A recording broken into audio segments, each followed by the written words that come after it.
open up the floor for questions for Andrew and Sam, and then we'll have John join us. Sam, when you guys talk about toughness and just kind of that identity you're trying to create within this team, is this kind of the embodiment of what that whole mantra is all about on both ends of the floor? Yeah, absolutely. I mean, it was a rock fight today. We shot, 30% from the field, 32, and we still won by double digits almost. So just being able to win when it's ugly is super important, and if we play tough like that, we're going to be able to do that, and no matter if our offense is clicking or not, we could still win games if we're tough, and that was just a perfect example tonight. Jawan, how much do you embrace a game like this that's kind of gritty, grimy, kind of fits into your style? How much does that help you, and the kind of tone of the game fits into the way you play like this? We've been working on this since the summertime we got together. We knew we was going to be a gritty grind team for sure. We knew we was going to emphasize defense this year, and the guys we brought in from the portal and stuff like that was definitely going to help us too. So, Sam, me, Bryce picking up, Connor picking up, Andrew all understand the defensive point, defensive game for sure. So we knew this game was going to be an easy one. Coach Ziegler definitely emphasized that it was going to be a one-possession game for sure throughout the whole game. So we definitely had that run of hours, and they had to run in there. So we had to keep our composure and everything. But this is what we play basketball for. This is what Nebraska basketball for. Like, this is what we do. Like, we go out there, we don't dwell our heads on turnovers, no missed shot. Like Sam would say, we shot 32% from the field. It's not going to be a pretty game on the offensive side, but, we're going to go on the defensive side, give it 100% every time, every possession. So no matter how the game was on the offensive side, no matter how the game was won, we won for sure. And I'm for sure grateful and proud of these guys for sure. And, enjoy it, but we also got to move on too. Sam, Andrew was up there looking like you with that pick six earlier. Just how did you feel that Andrew played today off the bench? I mean, I thought the exact same thing when he got the steal. I was like, oh, that's my thing. That's what I thought when I got the And steal. he come to me, he's like, I felt like Sam Hoiberg on that layup. But he played amazing. I mean, he does every night off the bench. I mean, he's such a huge offensive kick for us, and he played his ass off on defense as well. So it was huge having him today. In a game where the turnovers and shooting are kind of struggling early, especially with the top line guys, how important is it to have the contributions you got off the bench from you, from Sam, from Aaron, and just really all down the bench to kind of pick up the slack when maybe the starters aren't necessarily clicking early? I feel like it's a big thing because as like bench players, when we come off the bench, like we prepare like the starters, like we're ready to go like the starters. So when we go in, especially we see what's working and what's not a lot better than what they do while they're out there. So when we go in, we can kind of see what's going on the offensive side and defensive side, and also kind of pick up the energy and change the pace of the game. Like Aaron's really good at that. When he comes in, he changes the pace. He loves to push it, which is a lot different for the second group of guys. So I feel like it's just our whole group of guys that come off the bench really come in prepared and know what they need to contribute and what they do well. Did you have a feeling that today was going to be your day, or was it just something that happened as it went on? It was just another game for me, yeah. I didn't know if you appreciated the more gritty, grimy, physical matchups. Yeah, it was more like it was just UCLA, and it seems like an out-of-town team, so, I mean, it was just, we knew they were going to be up to something different. For any of you, what does it take mentally to not get frustrated when shots aren't going down, not carry that over onto the defensive end, still get after it defensively when things aren't totally clicking on offense? Yeah, one thing we talk about all the time is being able to move on, and our mantra is 2 claps. If something goes wrong, we try to not show it with our body language. We just do 2 claps or just a bunch of claps to try to move on from it.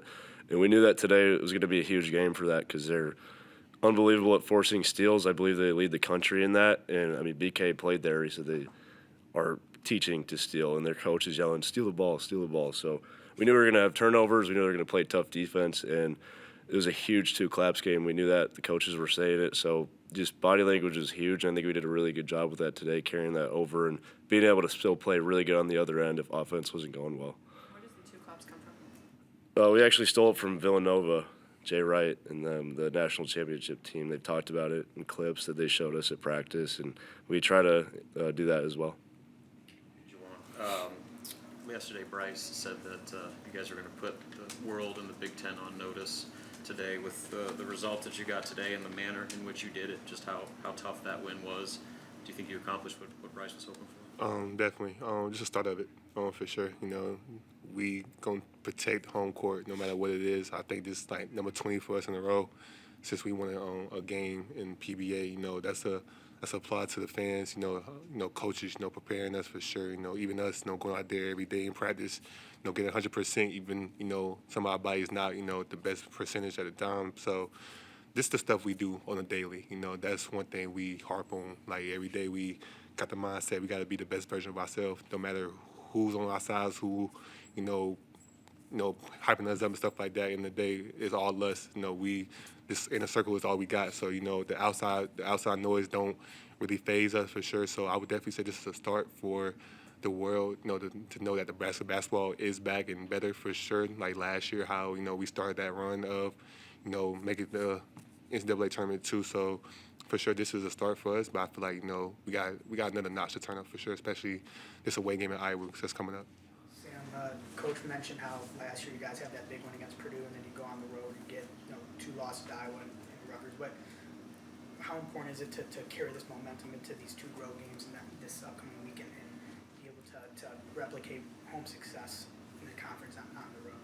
Yeah, I mean, we know what that feels like now. Last year it was kind of a newer feeling to go beat a ranked team, and we were very excited, and we didn't know how to handle it last year. And I think now that we have some experience doing so, we're going to be extra locked in, and we're not going to lose any of this momentum that we have just because we know how it felt to lose 2 games in a row, and it felt like we lost all that progress that we made beating number 1 Purdue last year. So we're just trying to be more businesslike, not think that the hot stuff right now, because we're not. We got to keep getting better and improve until the end of the season.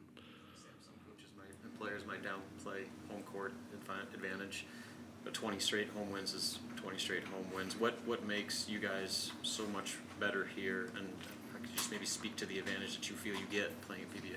I mean, there's a comfortability factor for sure, just playing in your home gym, but the fans are really what pushes it over the edge. The energy is unbelievable. I mean, in those lulls when they're going on runs, the fans help you get back those runs, and which they did today. And I mean, it was super loud. We can't wait to get the students back, but even without them, there's still an unbelievable crowd. So the energy they bring just helps us so much. And if you're getting on the other end of it, it's really tough to play through. So I mean, our fans are just unbelievable, and we thank them for that.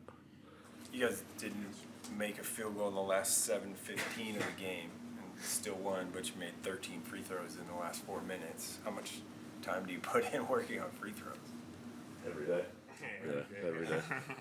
That's legit the last thing we end with every practice is free throws. Because, like I said, we did not shoot the ball well today, but big-time players make big-time plays for sure. So making free throws was the big play we all needed to make at the time. We needed to step up to the free throw line. What did you see on that block on the last to the second to last possession that you got? I ain't gonna lie. I went against Coach Nate, worried a little bit. We was supposed to run, just spaced out for sure. But, if I see one of my guys, go down, whatever like that, I'm definitely going to make the play regardless, though. But, I definitely tell Coach Nate, I didn't mean to go disregard what she was calling, but in the day, I'm definitely going to make that play. I know I'm the one guy you definitely could trust, too, for sure, to go make that play, too. Any other players? Thanks, guys.